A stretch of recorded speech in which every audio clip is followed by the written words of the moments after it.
I am Dr. Shashi Tiwari, and the topic of my presentation is contribution of Western scholars to Vedic interpretation and analysis. So, I am starting my presentation.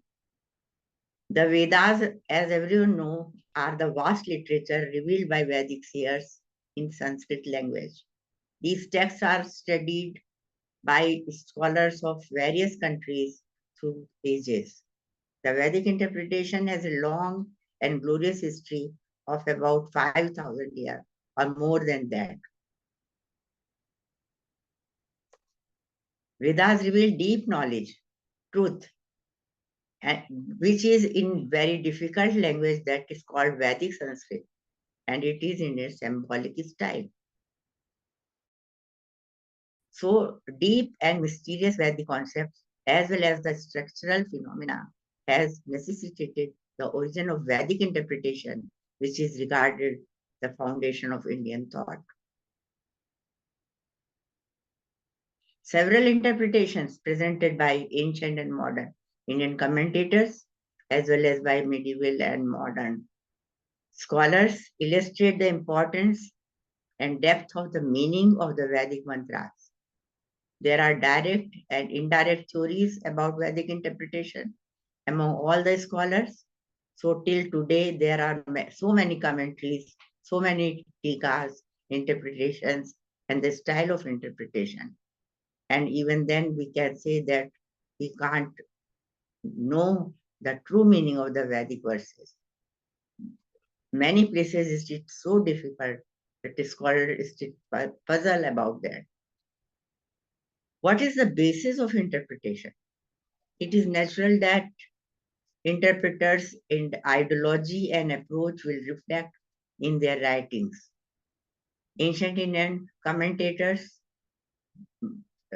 wrote their commentaries on the basis of Vedic texts and sacrificial outlook. Modern Indian commentators as Dayanand Saraswati and Sri Aurobindo, they wrote their commentaries on the spiritual basis, which is called Adhyatmik Vyakya Paddhati. And in the modern age, Western scholars interpret in so many different ways, which is called historical interpretation, symbolic interpretation, scientific interpretation, and comparative interpretation, etc., etc. General Western view about interpretation is that they adopted historical method. They assumed that there is unity among all languages, among all ancient culture, and people were living together at a time. So they exchange their cultural thought, cultural views. And that is why when we study their text, we should think about this, that what is the cultural similarities, what are the linguistic similarities, and then only we can interpret them correctly. The specific Western view about interpretation is that it should be based on the history, myth, customs, and popular religious notions of the Vedic people. The scholars of different countries, especially of England, Germany, Holland, France, and Italy, took great effort for understanding the meaning of the Vedic mantras. They edited, translated, explained, published, analyzed several texts, partially or totally. And that is why we can say that from the very beginning of civilization, when Vedas were revealed, commentaries started writing about ancient Sanskrit texts, and later till today, people are indulged in the interpretation of Vedic mantras. And even today, people are here. In this conference, we can see there are so many Vedic scholars, well-known scholars present, which are known for their interpretation, their analysis in the whole world. Vedic studies by English scholars So I will discuss in short about few names of different countries who are working in the field of Vedic studies. In English, scholars like H.T. Holbrook, J. Stevenson, author A. A. MacDonald, A. B. Keat, two names are important for interpretation of Vedic mantras. These are the names I referred here, but two names are important for the Vedic interpretation. And first is H.S. Wilson, who was the student of Indologist Holbrook, has translated the whole Rig Veda Samhita according to the Sayan Bhashya. So Wilson is well known for his commentary, which is complete, which is in English and which is based on the commentary of Sayan Bhashya. Later, there was another scholar, R.T.H. Griffith. He is well-known English scholar of the Vedas who produced English translation of some Sanskrit texts, and also he wrote commentary on Rig Veda, Sam Veda, Yajur Veda, Athar Veda, and his commentary is well known for its poetic verses. He has written his commentary in poetry, and he has mentioned Wilson's meaning, all the ancient scholars' meaning.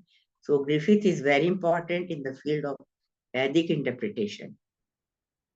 And one can say that he was a moderate scholar who who is regarded for this point as an immense value. The German scholars, there is a list of German scholars. Rosen translated first book of Rig Veda, Penfe translated Sam Veda, Roth did edition of Athar Veda, Weber brought out Yajur Veda, Engling translated whole Kshatriya Brahmana, and Hillebrand occupied a grand position for the work of Vedic mythology. Then Geldner is there, KG is there, Oldenburg are there.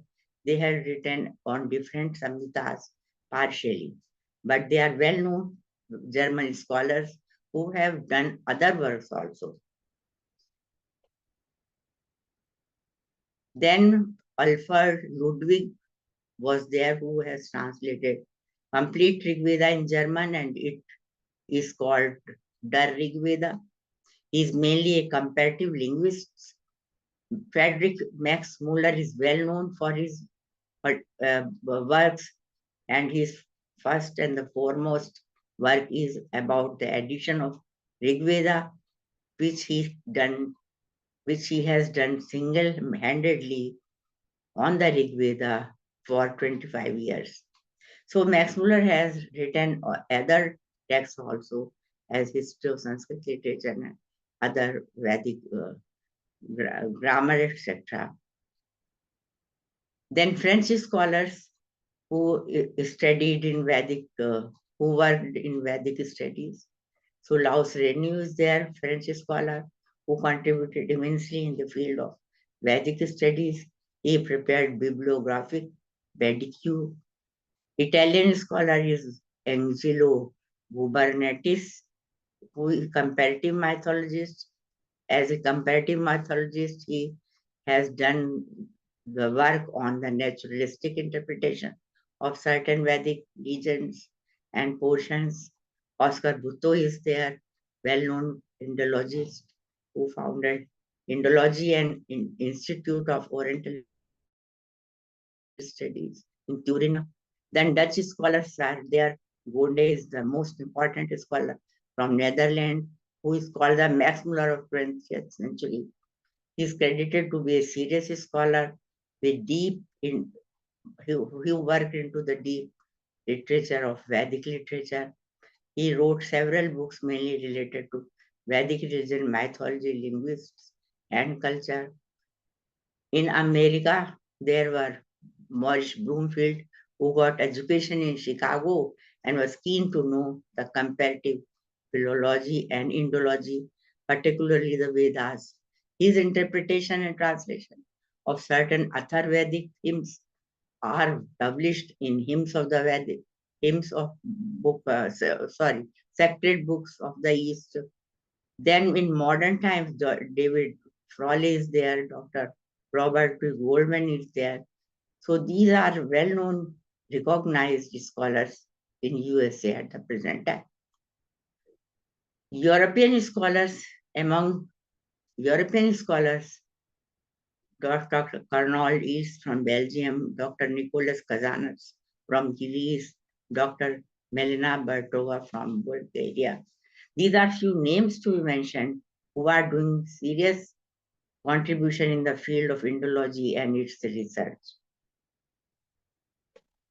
Simply, we can say that a number of Vedic scholars in foreign countries are working in this field from the last 200 years or more than that. Western scholars did infinite effort to handle the Vedic text, but they were more inclined toward its structure, history, language, cultural, philology, and comparative study, comparative linguistics. So these were the field where they were thinking about more than Indian scholars who were thinking about ritualistic point of view of the Vedic verses. They done more to show comparative language, religion, and culture. Thus, they prove that Vedic interpretation may be done variously and meaning can be acceptable in the practical aspects of Vedic wisdom and present knowledge systems. Therefore, contribution of Western scholars must be considered relevant to the academic world today. Thank you.